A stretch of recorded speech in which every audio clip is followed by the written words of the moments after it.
السلام علیکم رسول اللہ وعلیہ آلہ وصحبہ اجمعین۔ السلام علیکم میم۔ وعلیکم السلام۔ چلیں، ایک سوال کا تو لمبا چوڑا جواب ہو گیا، آج مختصر سوال ہے لیکن آئی تھنک بہت اہم ہے کیونکہ ہمارے کلچر میں اس کے بارے میں بہت پوچھا جاتا ہے۔ آپ سوال بتا دیں۔ لوگوں نے پوچھا ہے کہ مختلف موقعوں پر خاص قسم کی دعاؤں کی کیا اہمیت ہے؟ ہاں، تو یہ اصل میں بہت سارے سوالوں کا خلاصہ ہے۔ کوئی کہتا ہے میرا کل ایگزام ہے، اس کی کوئی خاص دعا بتا دیں، کوئی کہتا ہے کہ میری موٹر سائیکل گم گئی، اس کی کوئی دعا بتا دیں، کوئی کہتا ہے کہ میری بیٹی کی شادی کا کوئی معاملہ نہیں بن رہا، اس کی کوئی دعا بتاتے ہیں، ہماری اولاد نہیں ہو رہی، اس کی دعا بتا دیں۔ تو ہر مختلف سچویشن میں لوگ ہوتے ہیں، اور پھر سوال اٹھتا ہے کہ اس کی کوئی خاص دعا ہوگی جس کا میں خاص اہتمام کروں۔ ساتھ ہی ہوتا ہے کہ کسی ایک خاص وقت پہ یہ دعا کی جائے تو پھر اس کا اہتمام کروں۔ اس میں دو چیزیں بیلنس کرنے کی ضرورت ہے۔ ایک تو یہ ہے کہ ہماری جو سنت کی کتابیں ہیں اس میں خاص موقعوں کی اور خاص وقتوں کی دعاؤں کا ذکر ہے۔ تو جیسے سنت میں ہے کہ رسول صلی اللہ علیہ وسلم فجر کی نماز کے بعد کون سے اذکار کیا کرتے تھے، مغرب کے بعد کون سے اذکار کیا کرتے تھے، وہ اذکار دعائیں ہی ہیں، رائٹ۔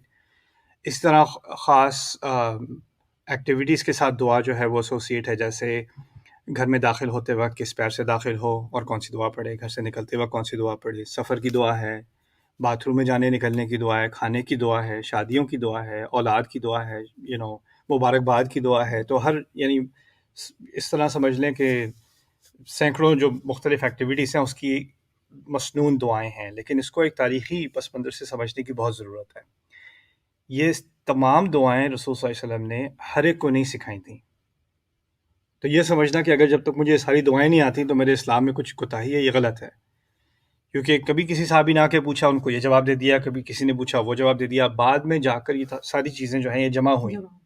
تو اس زمانے میں یہ لازمی نہیں ہے کہ ہر صحابی کو ان تمام دعاؤں کا علم تھا، یہ لازمی نہیں ہے۔ اور کافی سارے صحابہ تو ایسے بھی تھے جو جیسے حبشہ کی طرف جو ہے وہ ہجرت کر گئے، اور رسول صلی اللہ علیہ وسلم ابھی مکے میں ہی تھے، وہ حبشہ چلے گئے، ابسینیہ چلے گئے، کیونکہ وہاں پر مکے میں مصیبتیں پھیل گئی تھیں۔ تو ان کو تو ان دعاؤں کا کوئی علم بھی نہیں تھا جو بعد میں سکھائی گئی ہیں، اور باقی سارے قرآن کا بھی ان کو علم نہیں تھا۔ تو ہمارے ذہن میں آتا ہے نا کہ پورے جو اسلام کی تمام تعلیمات ہیں، تمام دعائیں ہیں، تمام احادیث ہیں، وہ ہر صحابی کو معلوم تھی، یا پورا قرآن بھی ہر صحابی کو معلوم تھا۔ ایسی بات نہیں تھی، تھے علماء بھی تھے، ان میں سے جاننے والے بھی تھے اور کم جاننے والے بھی تھے۔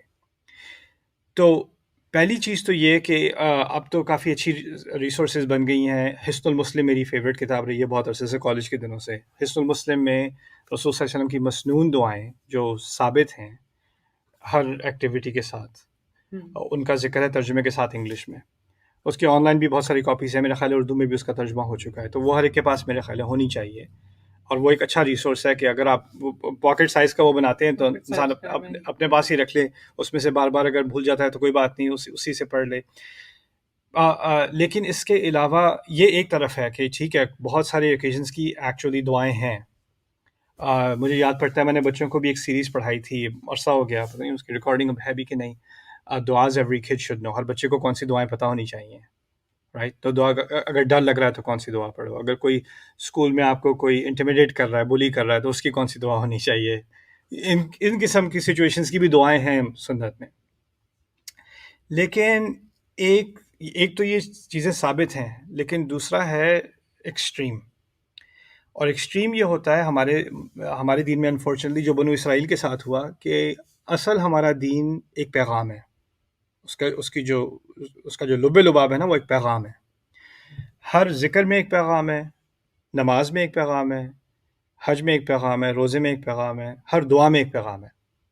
اسی لیے اس کے خاص الفاظ ہیں۔ الفاظ انسان کی زندگی میں الفاظ کا مقصد ایک پیغام کمیونیکیٹ کرنا ہوتا ہے، تو ہر دعا ایک خاص چیز کمیونیکیٹ کر رہی ہے۔ انفارچونیٹلی ہوا ہمارے ساتھ یہ ہے کہ ہمیں الفاظ کے تلفظ سے زیادہ دلچسپی ہے کہ میں یہ الفاظ یاد کر لوں اور زور زور سے پڑھ لوں، یا بار بار پڑھ لوں، یا 10 دفعہ پڑھ لوں، یا 20 دفعہ پڑھ لوں، لیکن جو الفاظ وہ کہہ رہے ہیں اس کا جو پیغام ہے، اصل فائدہ انسان کو اس کے پیغام سے ہوتا ہے، اس کی آوازوں سے نہیں۔ اس کی آوازوں کا اپنا ایک درجہ ہے، لیکن وہ صرف اس وقت جب انسان کوشش تو کرے کم از کم کہ جو میں پڑھ رہا ہوں اس پیغام کا بھی مجھ پہ کچھ اثر ہو۔ تو اس لیے جو دعائیں مسنون ہیں وہ صرف یاد نہیں کرنی چاہیے، ان کے بارے میں سوچنا بھی چاہیے. جیسے انسان گاڑی میں بیٹھتا ہے، سبحان الذی سخر لنا ھذا وما كنا له مقرنین وانا الی ربنا لمنقلبون. سفر میں بیٹھنے کی دعا، گاڑی میں بیٹھنے کی یا کسی بھی سواری میں بیٹھنے کی، کہ کتنی پاک وہ ذات ہے جس نے اس سواری کو میرے لیے مسخر کر دیا. سخر ہمارے لیے مسخر کر دیا، یعنی میں گاڑی کا میں چابی گھماتا ہوں تو انجن سٹارٹ ہو جاتا ہے. وہ انجن میرے لیے مسخر ہے، آگ نہیں لگتی اسے، رائٹ. وما كنا له مقرنین، اور ہم اس پر قابو لانے والے نہیں تھے. ہمارے قابو میں نہیں تھا کہ بریکیں فیل نہ ہوں، ہمارے قابو میں نہیں تھا کہ انجن کو آگ نہ لگے. یہ ہمارے قابو کی چیز نہیں تھی، اللہ تعالیٰ نے قابو میں رکھی ہوئی ہے. یہ ہمارے قابو میں نہیں تھا کہ کبھی بھی ٹائر پھٹ جائے ہائی وے پہ چلتے ہوئے اور گاڑی الٹا پلٹنا شروع ہو جائے. وما كنا له مقرنین. اب سفر میں جب انسان نکلتا ہے تو اس کو ایک منزل تک پہنچنا ہے اور پھر واپس گھر آنا ہے. ہر سفر کا خلاصہ یہی ہے نا، نکلنا ہے اور پھر واپس آنا ہے. تو اس سفر میں ہم یہ بھی کہتے ہیں وَإِنَّا إِلَىٰ رَبِّنَا لَمُنقَلِبُونَ، اور بے شک ہمیں آخر کار تو صرف ہمارے اپنے رب کی طرف ہی واپس لوٹنا ہے. یعنی اس سفر سے جو میں گروسریز کرنے جا رہا ہوں یا گیس بھرنے جا رہا ہوں یا یہاں کیمپس پہ آ رہا ہوں، مسجد آ رہا ہوں، اس وقت مجھے یاد دلانا ہے کہ یہ چھوٹا سفر ہے، لیکن یہ زندگی، پوری زندگی ایک سفر ہے، اور اس کی واپسی، اس کا گھر لوٹنا میرے رب کی طرف ہے. تو یہ ہوتا ہے نا کہ ہم روز چھوٹے چھوٹے کاموں میں لگ جاتے ہیں، اور جب کوئی غور سے کوئی چیز ایسے دیکھ رہا ہو نا بہت قریب سے، تو اس کو وہ بڑا ویو نہیں نظر آتا پیچھے ہٹ کے. تو اس دعا کا مقصد کیا ہے کہ آپ کام میں تو لگے ہوئے ہیں، لیکن آپ جو بڑا مقصد ہے زندگی کا، اس کو نہ بھول جائیں. وَإِنَّا إِلَىٰ رَبِّنَا لَمُنقَلِبُونَ. اور یہ دعا پڑھ کے انسان کو کیا ہوگا؟ اگر وہ کسی غلط جگہ جا رہا تھا، کچھ غلط لوگوں سے ملنے لگا تھا، کچھ غلط کام کرنے لگا تھا، اس دعا پڑھتے اگر اس کو احساس ہو جائے میں نے واپس تو رب کے پاس جانا ہے، کس منہ سے جاؤں گا، وہ شاید وہ ٹرپ بھی روک دے اپنا جہاں وہ جانے لگا تھا. لیکن اگر اس کے سمجھ نہیں ہے کہ سمجھ نہیں ہے کہ دعا کا پیغام کیا ہے، تو چلو اب دعا پڑھ لی، ایکسیڈنٹ نہیں ہوگا کیونکہ میرے پاس ڈوئل سائڈ ایئر بیگز تو ہے نہیں، تو کم از کم دعا کی سیکیورٹی تو ہے. رائٹ. پھر اسی طرح ہم نے دعاؤں کو ایک طرح سے حفاظت کا مقصد قرآن کو بھی بنا لیا ہے کہ آیت الکرسی کو جو ہے وہ شیشے سے لٹکا دو، یا قرآن کی ایک کاپی جو ہے وہ ڈیش بورڈ میں ڈال دو، تاکہ پھر اس سے برکت ہوگی. تو ہم نے قرآن کو برکت اور حفاظت کے، اس کے کاغذات کو برکت اور حفاظت کا مصدر بنا دیا ہے، اس کی سورس بنا دیا ہے. اصل قرآن کی جو حفاظت ہے وہ انسان کے دل کی حفاظت ہے. جب اس میں ایمان جاگتا ہے بار بار اللہ کے الفاظ سے، نبی کے الفاظ سے، تو اس سے پھر اس کی حفاظت ہوتی ہے، پھر فرشتے آ کر حفاظت کرتے ہیں. تو یہ چیز ہم بھول جاتے ہیں. اسی لیے میں آخری بات جو آپ سے آج کہنا چاہ رہا تھا وہ یہ تھی کہ لوگ سمجھتے ہیں کہ جب تک یہ خاص الفاظ استعمال نہیں کرو گے نا، وہ تو شروع میں نے کہہ دیا کہ ہیں الفاظ، لیکن جب تک یہ الفاظ استعمال نہیں کرو گے دعا کیسے قبول ہوگی؟ تم نے وہ اسپیشل والی دعا تو تم نے استعمال نہیں کی، تو تمہاری دعا کیسے قبول ہوگی؟ پنجابی میں دعا کرنے لگے، شرم نہیں آتی تو بنگالی میں دعا کرو گے، پنجابی میں، بنگلہ میں کرو گے، پنجابی میں کرو گے، چائنیز میں دعا کرو گے، انگلش میں کرو گے. نہیں یار، عربی میں دعا ہوتی ہے، دعا تو ہوتی ہے، عربی میں ہوتی ہے. یہ غلط کانسیپٹ ہے. یہ دعائیں جو سنت میں ہیں ان سے تحسین ہو رہی ہے، یعنی آپ نے دل سے دعا کی ہے، اللہ سے آپ کو پتہ ہے، مجھے پتہ ہے جو ہم نے مانگنا ہے. ان دعاؤں میں ہدایت ہے، صرف مانگنا نہیں ہے، ہدایت بھی ہے. یہ ان کا مقصد ہے اصل. لیکن اللہ تعالیٰ نے ایک عجیب قصے میں سورۃ الکہف میں، مشہور قصہ ہے جو 7 اور نمبر تو ہمیں معلوم نہیں کتنے تھے، فتیہ جو غار میں جانے والے ینگ لوگ تھے، جن کا ذکر سورۃ الکہف میں شروع میں ہے. اچھا، وہ عرب نہیں ہے جن کا ذکر کیا جا رہا ہے، اور جہاں تک تاریخی ریکارڈ ملتا ہے نہ وہ کسی نبی کے زمانے کے ہیں اور نہ وہ کسی کتاب کو جاننے والے ہیں. یعنی وہ 7 نوجوان ہیں، ایک شہر میں رہتے ہیں، وہاں پر لوگ جو گریک میتھولوجی ہوتی ہے نا، زوس اور آرمیڈیز جو ان کے خدا ہوتے ہیں یونانی، لیکن ان کے دل میں توحید تو ہے. دل میں توحید آ گئی نا. ان کو یہ خیال آیا کہ یہ سارے خدا نہیں ہو سکتے، ایک ہی خدا ہونا ہے. اب ان کے دل میں یہ خیال آیا تو انہوں نے اپنے سوسائٹی کے مذہب کا انکار کیا. جب انکار کیا تو اس کو ایک بہت بڑی بدتمیزی مانا گیا، تو ان کو اصل میں سزائے موت دی گئی، صرف اس ایمان کی بنیاد پر کہ ایک ہی خدا ہے. اب وہ اپنے رب کی وحی کو نہیں جانتے، ان کو انبیاء کا نہیں پتہ، بس یہ پتہ ایک ہے رب، دل مان گیا کہ ایک ہی رب ہے. اب وہ شہر سے بھاگ رہے ہیں اور کہہ رہے ہیں ربنا آتنا من لدنک رحمہ وہیئ لنا من امرنا رشدا، ہمارے رب اپنے خاص خزانوں میں سے ہمیں ایک اپنی رحمت دے اور ہمارے لیے جو سیدھا راستہ ہے وہ مہیا کر دے. آسان کر دے. یہ ان کی دعا ہے. یہ دعا انہوں نے عربی میں نہیں پڑھی, یہ دعا انہوں نے کسی نبی سے نہیں سیکھی, یہ دعا انہوں نے کسی کتاب میں جا کر کسی عالم سے جا کے نہیں, یہ ہم پہاڑ میں جا کے اپنی پناہ لینے لگے ہیں اس کے لیے خاص دعا بتا دیں, یہ نہیں کیا انہوں نے. ان کے دل سے یہ بات نکلی کہ ہمارے رب اب آپ ہی راستہ دکھا سکتے ہیں اب تو, اور اب ہر طرف سے جو ہے ہمارے اوپر ظلم ہونے والا ہے, رحمت صرف آپ کی طرف سے ہی آ سکتی ہے. یہ بھاگتے بھاگتے انہوں نے یہ دل سے انہوں نے یہ دعا کی, اور اللہ تعالیٰ کو یہ دعا اتنی اچھی لگی کیونکہ دل سے نکلی تھی کہ اس کو قرآن میں رکھ دیا.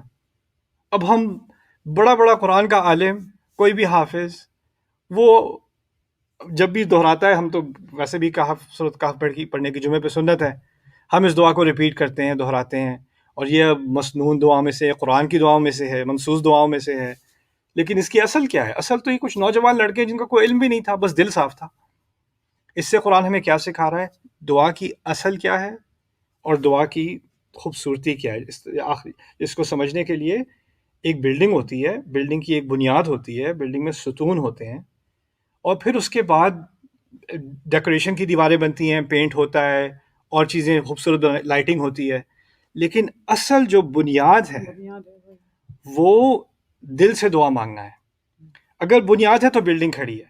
ہم نے کیا کیا ہے؟ بنیاد پہ کوئی زور نہیں ہے, اور جو ساری چیزیں اس کو خوبصورت کرتی ہیں ہمارے دل میں, اس پہ سارا زور ہے. وہ بلڈنگ کھڑی نہیں ہے, آپ نے پینٹنگز لگانی شروع کر دی, بنیاد اس کی کھڑی نہیں ہے. ٹھیک ہے نا؟ تو اسی لیے ایک طرف تو یہ سوال ویلڈ ہے کہ اس موقع کی کون سی دعا ہے, اس موقع کی کون سی دعا ہے. لیکن اگر آپ کو کسی موقع کی خاص دعا پتہ نہ ہو, تو آپ کے دل میں کسی بھی زبان میں اگر آپ نے اپنے رب سے سنسیئر دعا کی ہے تو اس کا اثر ہوتا ہے. ہمارا رب سنتا ہے. اجیب دعوت الداعی اذا دعان, اس میں قید نہیں ہے بالعربیہ. قرآن نے کہہ دیا, اللہ تعالیٰ نے خود فرمایا, میں جو بھی دعا کرتا ہے, جب بھی کرتا ہے, میں اس کی دعا کا جواب دیتا ہوں. یہ نہیں کہا جو عربی میں کرتا ہے اس کا جواب دیتا ہوں, یا جو میری سکھائی ہوا دعاؤں کو پڑھتا ہے میں صرف انہی کا جواب دیتا ہوں. جب بھی کوئی دعا دے گا, جب بھی اپنے رب کو دعا دے گا, وہ سن لے گا. یہاں تک کہ میں تو نان مسلمس کو جانتا ہوں جو مسلمان ہونے سے پہلے باہر سے نکلا, شراب پی ہوئی ہے, نشے میں ہے, تھوڑا سا نشہ اترتا ہے, اوپر آسمان پہ دیکھ کے کہتا ہے I just need your help, بس تیری مدد, اگر مجھے پتا ہے تم ہو کہیں اوپر, بس میری مدد کر دو. کہتا ہے اس کے بعد سے ایک کے بعد ایک میری زندگی میں واقعہ یہ ہوا کہ میں مسلمان ہو گیا. نہ اس نے عربی میں دعا کی, نہ کسی سے سیکھی, وہ دل سے اس نے رب کو پکارا ہے اپنے. اس نے اپنی زبان میں اہدنا الصراط المستقیم کہا ہے ایکچولی, اور تعالیٰ نے جواب دیا اس کا. رائٹ. تو یہ چیز اصل میں سمجھنے کی ہے. اس کو آرٹیفیشل نہ بنا لیا جائے, اس کو صرف خالی الفاظ نہ بنا لیا جائے جو دہرائے جائیں, جن کا ورد کیا جائے. اسی لیے اور لوگوں نے اس کو ایک انفارچونیٹلی انڈسٹری سا بنا دیا ہے کہ اچھا یہ چیز 45 دفعہ پڑھو, پھر ایسے کرو, پھر اس کا یہ دم مارو, پھر یہ کرو, پھر وہ کرو, پھر یہ تمہاری جو ہے یہ مسئلہ حل ہو جائے گا. پرسکرپشن سروس بنا دی ہے, جیسے فارمیسی جا کے پرسکرپشن لیتے ہیں نا, یہ دعا ہر 4-6 گھنٹے بعد لیں. تو لوگ اب ٹوٹ کے لکھ کے نا یہ اچھا یہ پڑھیں اور یہ 3 دفعہ پڑھیں اور ایسے پڑھیں. دیکھیے کچھ چیزوں میں اللہ رسول نے بتا دیا, سبحان اللہ 33 دفعہ پڑھو, الحمدللہ 33, وہ بتایا, رسول نے بتایا. ان کو کہاں سے پتہ چلا؟ وہیں سے آیا ہے. اور کسی انسان کو کہاں سے خبر ملی کہ یہ 100 دفعہ پڑھنا ہے, یا 150 دفعہ پڑھنا ہے, یا 4 دفعہ پڑھنا ہے, یہ 6 دفعہ پڑھنا ہے؟ اگر نبی نے نہیں کہا, جس کو غیب سے خبر آتی ہے, آپ کو کہاں سے غیب سے خبر آ گئی کہ اس کو اتنی دفعہ پڑھنے سے یا ایسے پڑھنے سے؟ جب تک وہ چیز ثابت نہ ہو, یعنی وہ وحی کی سورسز سے نہ آ رہی ہو, اس کو خواہ ایسے مان لینا کہ اس طرح پڑھنے سے اتنا اثر ہوگا, اس طرح پڑھنے سے اتنا اثر ہوگا, یہ غلط ہے میرے نزدیک. کیونکہ غیبیات اللہ تعالیٰ کے علم میں ہیں, اور غیبیات کا کوئی دعویٰ کرنے لگے کہ ہاں جی یہ کریں, دیکھنا گارنٹی اس کا بڑا فائدہ ہوگا, جی آپ اب کر لیں, یا یہ صرف ایک اصل میں یہ کرسچینٹی میں ہے ہم سے زیادہ. نہیں, لوگ کہتے ہیں نا کہ آیت الکرسی آپ حفاظت کے لیے 7 دفعہ آیت الکرسی پڑھ لیں. کہاں, کس نے کہا؟ اگر سنتے چلے آ رہے ہیں, یہی نا, تو فالو کرتے جا رہے ہیں. یا اور پھر لوگ کہتے ہیں کہ حرج کیا ہے اگر 7 دفعہ پڑھ لیا, اچھی بات ہے, پڑھ لیا. نہیں, میں تو کہتا ہوں آپ 7 دفعہ پڑھیں, آپ 70 دفعہ پڑھ لیں, بہت اچھی بات ہے. غلط بات کیا ہے؟ غلط بات یہ ہے کہ آپ نے جب اس نمبر کے ساتھ ایک گارنٹی لگا دی کہ اب یہ کریں گے تو یہ ہوگا, کاز اینڈ ایفیکٹ. یہ جب آپ کرتے ہیں نا غیب کے بارے میں, کیونکہ غیب کی دنیا میں ہوگا نا کہ آپ نے یہ دعا پڑھی, اس کا یہ اثر ہوگا, اس اثر کا علم صرف نبی کو دیا جاتا ہے, اس اثر کا علم عام آدمی کو نہیں دیا جاتا. تو کوئی اگر یہ کلیم کرنا شروع کر دے کہ اس کو معلوم ہے کہ اس الفاظ پڑھنے کا یہ نتیجہ نکلے گا، اور اس کی نہ کوئی قرآن سے بنیاد، نہ ہمارے نبی کی سنت سے بنیاد، تو پھر یہ کرنا غلط ہے۔ اگر کوئی انکریجمنٹ کے لیے کہہ رہا ہے کم از کم 7-10 دفعہ پڑھ لیا کرو، اچھا ہے۔ میں تو کہتا ہوں اگر پڑھنا ہے 7 دفعہ پڑھو، 5 دفعہ پڑھو، 50,000 دفعہ پڑھو، لیکن سوچ کے پڑھو، سوچ کے پڑھ لو۔ قرآن کے مقاصد میں سے اس کا ایک بنیادی مقصد ہے لعلکم تعقلون، تاکہ تم سوچو سمجھو، یہ قرآن کے مقاصد میں سے ہے۔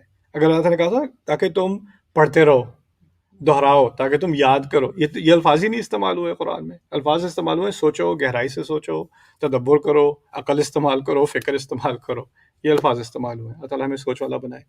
اوکے مام، دیٹ واز فن۔ نیا سیٹ اپ کیسا لگ رہا ہے؟ نیا سیٹ اپ کیمپس میں اچھا لگ رہا ہے۔ Yeah, I know. I think we didn't turn off the air conditioning though. بارک اللہ علیہ ولکم، السلام علیکم ورحمۃ اللہ وبرکاتہ۔